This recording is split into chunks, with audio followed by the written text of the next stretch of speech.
that chicane just as Latifi and Sainz disappear out of the way, and they've actually got the timing spot on, to be honest, those that came out by just less than 10 seconds. Ocon finishes his lap, and he finishes in 10th place, and everyone who did go out did get to the line in time to start their lap before the checkered flag. Bottas still third fastest. We're looking now at Alex Albon, who's down in 11th place at the moment as Ricciardo goes into the top 10.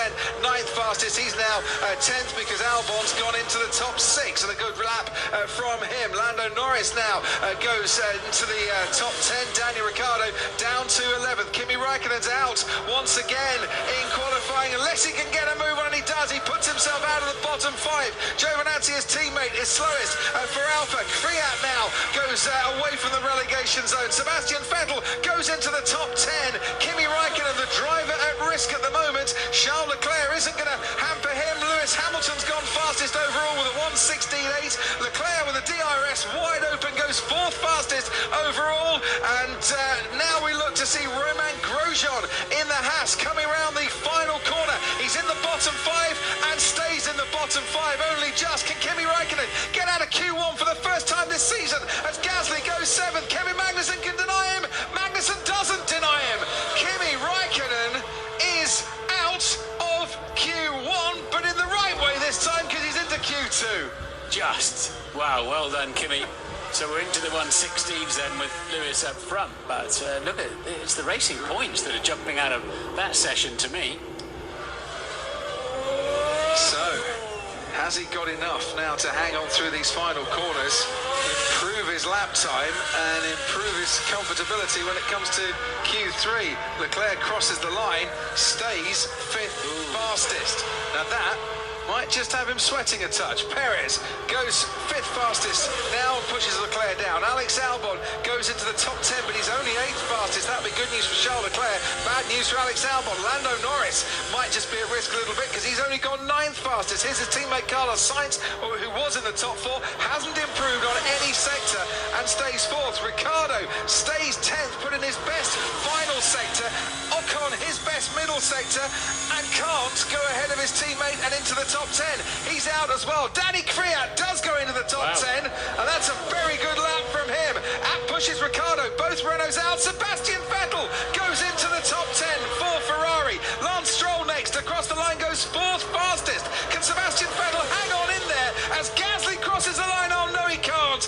Vettel is out of the top 10. Gasly goes 5th fastest. Kimi Räikkönen has put in his best sector so far, and it's good enough to go ahead of Esteban Ocon on the medium tyre. Kimi Räikkönen as well, and Sebastian Vettel for one brief moment thought he was in the top 10, but by 2 milliseconds he gets knocked out. As we head towards turn 12, it just corner that seems to go on impossibly long, doesn't it, on this quite short 2.89-mile lap. Stroll gets to the chicane. Yeah, once again the racing point looked a little bit of a handful on the way into 12, but he got away with that nicely, and he comes up to the line. Bottas and Hamilton are quicker in the first sector, but Stroll then, mid 1:16, good marker. So he's gone just about a 1/10 of a second faster than his best Q2 time. Here's his teammate Sergio Perez, and goes quicker by about 200ths of a second. Nothing to choose between the two racing point drivers. Hamilton and Bottas next to feature now, as round the final corner comes Valtteri Bottas, and we are into the 1:15s, a 1:15.6 by Valtteri Bottas, whose teammate Lewis Hamilton has just gone just less than a 1/10 of a second faster through the first 2 sectors. Leclerc with a 1:17.2, 4th and slowest of the 4 times we've got now. Albon and Sainz 5th and 6th. Hamilton crosses the line, and it is provisional pole for Lewis Hamilton, a 1/10 of a second up on his teammate, as Verstappen does go 3rd fastest, 7/10ths down. Yeah, I think Max will be reasonably happy with that one. So how close is it between the Mercedes-Benz and the Racing Points? Imagine how many thousands of decisions you make through a lap as a racing driver, all the things you do, and you know that you're getting the maximum out of your car when you two drivers are really close together. It's totally unsighted, that corner. You cannot see turn 9 until you've turned in, but they've got the confidence just to keep it absolutely pinned, perfect across the front axle in terms of braking. And then 12. Look at the speed he can carry through there and just picks the throttle up.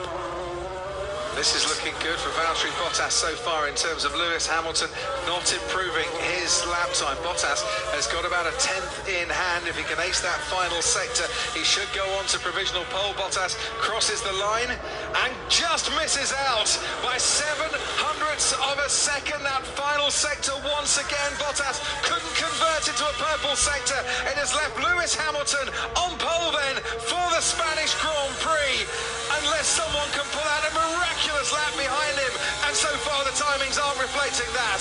Lance Stroll crosses the line, stays 5th fastest, doesn't improve his position. His teammate Sergio Perez is behind Norris and Gasly as they cross the line. Norris 7th fastest overall. Pierre Gasly goes above Carlos Sainz and goes 9th fastest. Here's Perez, can he get maybe into the top 3 with this lap? Crosses the line, no, stays 4th fastest, which means Max Verstappen, who's never started in the top 3 here before, is looking a pretty odds-on bet to do that for the first time as Sainz out-qualifies Norris to go 7th fastest. Verstappen crosses the line. It is 3rd fastest for him, and his teammate Alex Albon will start 6th fastest as Mercedes lock out the front row of the grid here for the 7th time in the last 8 years. And Lewis Hamilton backs pole and 150th front row start. He'll be relieved to hear that because he was nearly 4/10ths, no, over 4/10ths slower on his second lap. So Lewis then not having his finest qualifying lap, but the first one was